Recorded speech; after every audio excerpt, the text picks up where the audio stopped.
বিভাগের অনার্স তৃতীয় বর্ষের শিক্ষার্থীবৃন্দ, অনলাইন ক্লাসে তোমাদেরকে স্বাগত জানাচ্ছি। আশা করি তোমরা সুস্থ আছো, নিরাপদে আছো। আজ তোমাদেরকে দক্ষিণ এশিয়ার সরকার ও রাজনীতি কোর্স থেকে দক্ষিণ এশিয়ার দেশগুলোর রাজনৈতিক বৈশিষ্ট্য নিয়ে আলোচনা করব।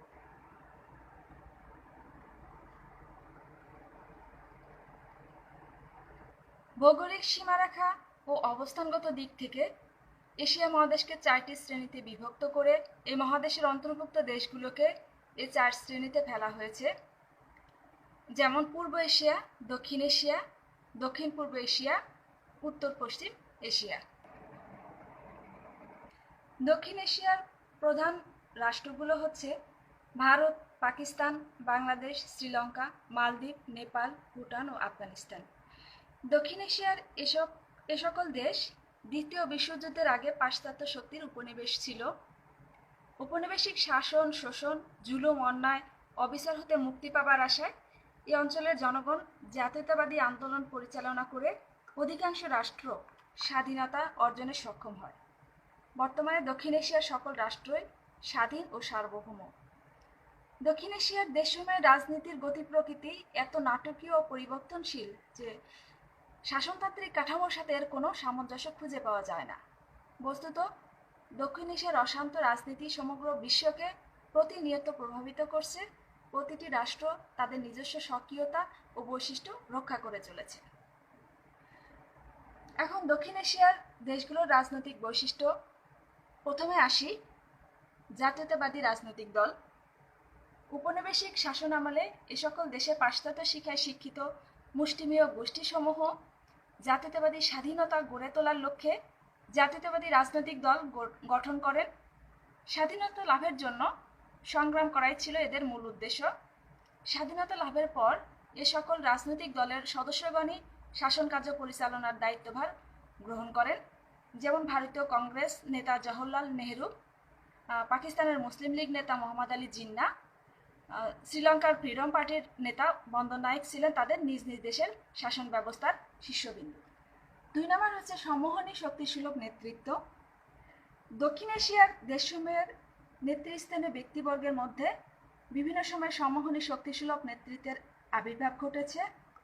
প্রথম দিকে বার্মাতে ইউমিন এবং পরে ইউনো সম্মোহনী নেতৃত্ব দান করেন। ভারতে মহাত্মা গান্ধী ছিলেন সম্মোহনী নেতৃত্বের প্রতীকস্বরূপ। উত্তর ভিয়েতনামে হো চি মিন, ইন্দোনেশিয়ার সুকর্ণ এবং বাংলাদেশে শেখ মুজিবুর রহমান সম্মোহনী নেতৃত্বের অধিকারী ছিলেন। 3 নম্বর হচ্ছে আমলাতান্ত্রিক রাজনীতি। সকল দেশে অর্থনৈতিক উন্নয়ন, পরিকল্পনা, শিল্পোন্নয়ন প্রভৃতি গুরুত্বপূর্ণ কাজ সরকারি আমলাগণই করে থাকেন। সেই সুবাদে তারা রাজনীতিতে গুরুত্বপূর্ণ ভূমিকা রাখতে সচেষ্ট হন। 4 নম্বর হচ্ছে রাজনৈতিক দৃষ্টিভঙ্গির পার্থক্য। রাজনৈতিক কর্মকাণ্ডকে সামাজিক ও ব্যক্তিগত কর্মকাণ্ড হতে সম্পূর্ণ পৃথক করে দেখা হয় না। ফলে বিশুদ্ধ রাজনীতির পটভূমি গড়ে ওঠেনি। শক্তি, ক্ষমতা, পদমর্যাদা, প্রভাব প্রতিপত্তি এগুলো সামাজিক মর্যাদার উপর প্রতিষ্ঠিত। ফলে এলিটরাই রাজনীতিকে নিয়ন্ত্রণ করে থাকে। 5 নম্বর হচ্ছে রাজনীতিতে ধর্মের প্রভাব।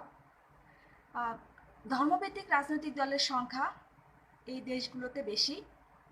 ভারত, পাকিস্তান, বাংলাদেশ, ইন্দোনেশিয়া প্রভৃতি দেশের রাজনীতিতে ধর্ম ব্যাপক প্রভাব বিস্তার করে আছে। 6 নম্বর দলগত আদর্শে ব্যক্তিগত প্রভাব। রাজনৈতিক দলগুলো এক বা একাধিক নেতাকে কেন্দ্র করে আবর্তিত হয়। নেতাগণ অত্যধিক আনুগত্য ও জনপ্রিয়তার মোহে সমাচ্ছন্ন হয়ে দলের স্বার্থ নিয়ে ব্যস্ত থাকেন। জনপ্রিয়তা ছাড়া রাজনৈতিক দলের আদর্শগত মূল্যায়ন করা হয়। আদর্শের শক্তিশালী গতিপথ না থাকায় নেতৃবৃন্দ তাদের নেতৃত্ব সম্পর্কে নিশ্চিত হয়ে থাকেন। ধর্মগত, প্রজাতিগত, ভাষাগত দল গঠনের ফলে সুষ্ঠু রাজনৈতিক সংগঠন গড়ে ওঠে না এই সকল দেশগুলিতে। এরপরে হচ্ছে মিশ্র প্রকৃতির রাজনৈতিক দল। দক্ষিণ এশিয়ার দেশগুলোতে মিশ্র প্রকৃতির রাজনৈতিক দলের অস্তিত্ব লক্ষ্য করা যায়। দেশীয় উপাদানের ভিত্তিতে রাজনীতি না করে বরং পাশ্চাত্য মতবাদের দ্বারা প্রভাবিত হয়ে রাজনৈতিক কর্মসূচি ঘোষণা করে। এদের মধ্যে ধর্মীয়, গণতান্ত্রিক, জাতীয়তাবাদী, সমাজতান্ত্রিক প্রভৃতি ভাবধারার সমন্বয় লক্ষ্য করা যায়। 8 নম্বর হচ্ছে রাজনীতিতে মধ্যবিত্ত শ্রেণীর ব্যাপক অংশগ্রহণ। দক্ষিণ এশিয়ার দেশসমূহের রাজনীতিতে মধ্যবিত্ত শ্রেণীর ব্যাপক অংশগ্রহণ লক্ষ্য করা যায়। এদের নেতৃত্বের উপর ভিত্তি করে গড়ে ওঠা রাজনৈতিক দলই অধিকতর জনপ্রিয়। 9 নম্বর হচ্ছে সরকারি ও বিরোধী দলের একগুঁয়েমি। এই সকল দেশগুলিতে বিরোধী দলগুলো রাজনৈতিক স্বার্থকে সামনে রেখে ক্ষমতাসীন দলের একচেটিয়া সমালোচনা করে, অপরদিকে ক্ষমতাসীন দলের নেতৃবর্গ নিজেদের দেশ ও জাতির একমাত্র ভাগ্যবিধাতা ভেবে সকল সমালোচনার প্রতি অসহিষ্ণুতা প্রদর্শন করে। ফলে কি হয়, পারস্পরিক মতানৈক্য, ঈর্ষা, বৈরিতা এবং বৈপ্লবিক আন্দোলনের মনোভাব সৃষ্টি করে। 10 নম্বর হচ্ছে রাজনৈতিক কোন্দল। দক্ষিণ এশিয়ার দেশগুলোতে রাজনৈতিক কোন্দল প্রতীয়মান হয়। সুষ্ঠু রাজনৈতিক পরিবেশ ও পরিস্থিতির অভাবজনিত কারণে ও সুনির্দিষ্ট আদর্শ উদ্দেশ্য না থাকায় রাজনৈতিক দলগুলোর মধ্যে অন্তর্দ্বন্দ্ব দেখা যায়। জাতীয় ঐক্যের চেয়ে ব্যক্তিগত সম্পর্ককে বড় করে দেখা হয়। ভারত, পাকিস্তান, বাংলাদেশ, মালয়েশিয়া, ইন্দোনেশিয়া প্রতিটি দেশই এদেশে দুষ্ট। 11 নম্বর হচ্ছে রাজনৈতিক ক্রিয়াকলাপের লক্ষ্য উদ্দেশ্যগত পার্থক্য। পাশ্চাত্যের কৃষ্টির সাথে এই দেশগুলোর জনগোষ্ঠী তাল মিলাতে পারে না। জীবন আদর্শনের অমিল থাকায় রাজনৈতিক ক্রিয়ার একক দৃষ্টিভঙ্গি পৃথক হয়ে পড়েছে।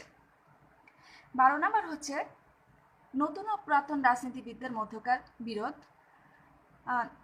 প্রবীণরা অভিজ্ঞতার আলোকে নিজেদেরকে অধিকতর যোগ্য মনে করে, আর নবীনরা কোনো কৃতিত্ব ছাড়াই স্বার্থবাদী নীতির ভিত্তিতে যোগ্যতার দাবি করে, ফলে উভয় শ্রেণীর মধ্যে বিরোধের সৃষ্টি হয়। 13 নম্বর হচ্ছে বিশেষ সংগঠিত স্বার্থগোষ্ঠীর অভাব। এসব দেশগুলোতে স্বল্প সংখ্যক সংগঠিত স্বার্থগোষ্ঠী বিদ্যমান। জাতীয় নেতৃবৃন্দ তাদের কাছ থেকে জনমতের যথাযথ ধারণা নিতে পারে না, কারণ তারা কোনো না কোনো বৃহৎ রাজনৈতিক দলের লেজুর ভিত্তি করে তাদের কথারই প্রতিধ্বনি করে মাত্র।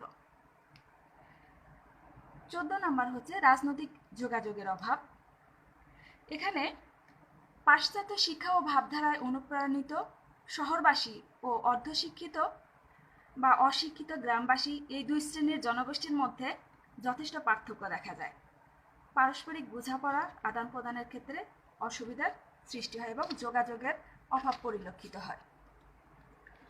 15 নম্বর হচ্ছে রাজনৈতিক বিকল্পের সহজলভ্যতা। দক্ষিণ এশিয়ার এসব দেশগুলোতে কোনো গোষ্ঠী বা ব্যক্তি বিশেষ একই সাথে একাধিক উপায়ে রাজনৈতিক ক্ষমতার অংশগ্রহণের সুযোগ পায়। যেমন সামরিক ব্যক্তিবর্গ দেশ রক্ষার কাজে নিয়োজিত থাকার সাথে সাথে প্রশাসনিক কাজেও অনেক সময় জড়িয়ে যায়। এমনকি গণপ্রশাসনের দায়িত্বে থাকা কর্মচারীরাও রাজনৈতিক অঙ্গনে কোনো বিশেষ দলের এজেন্ট হিসেবে কাজ করে। 16 নম্বর হচ্ছে রাজনীতিতে সামরিক বাহিনীর হস্তক্ষেপ। এ সকল দেশের সামরিক বাহিনী রাজনৈতিক আধুনিকীকরণের বাহক হিসেবে কাজ করে। তারা নিজেদেরকে রাজনৈতিক নেতৃবৃন্দ অপেক্ষা অধিকতর দক্ষ মনে করেন এবং এ ধারণার বশবর্তী হয়ে দেশের শাসনভার করায়ত্ত করতে চায়। আর সেনাবাহিনী ক্ষমতায় একবার অধিষ্ঠিত হলে ক্ষমতা ছেড়ে দিতে অনীহা প্রকাশ করে, নানা অজুহাতে ক্ষমতা আঁকড়ে ধরে রাখতে চায়। ক্রমে রাজনৈতিক প্রতিষ্ঠানসমূহ ধ্বংসপ্রাপ্ত হতে থাকে, রাজনৈতিক শূন্যতা ধীরে ধীরে আবার সৃষ্টি হয়। একমাত্র ভারত ছাড়া দক্ষিণ এশিয়ার প্রায় সকল দেশেরই রাজনীতিতে সামরিক বাহিনীর হস্তক্ষেপ নিত্য নৈমিত্তিক ঘটনায় পরিণত হয়েছে। এরপরে হচ্ছে একাত্মতার চেতনার অভাব। কোনো একটি দেশের জনসাধারণকে অবশ্যই তাদের নিজস্ব ভূখণ্ডকে নিজেদের আবাসভূমি হিসেবে স্বীকার করে নিয়ে নিজকে ওই রাজনৈতিক ব্যবস্থার সাথে একাত্মতা পোষণের মাধ্যমে জাতীয় সংহতি সুসংহত করতে হয়। কিন্তু দক্ষিণ এশিয়ার দেশসমূহের রাজনৈতিক ব্যবস্থাসমূহে জাতিগত, বর্ণগত, বংশগত, ভাষাগত, অঞ্চলগত একাত্মতা জাতীয় একাত্মতার সাথে প্রতিযোগিতা বিরোধিতা করে। তাই একাত্মতার চেতনার অভাব দক্ষিণ এশিয়ার দেশসমূহের রাজনীতিতে ব্যাপকভাবে পরিলক্ষিত হয়। যেমন শ্রীলঙ্কার তামিল আন্দোলন এর প্রকৃষ্ট উদাহরণ। এরপরে হচ্ছে পরমত সহিষ্ণুতা ও সহনশীলতার অভাব।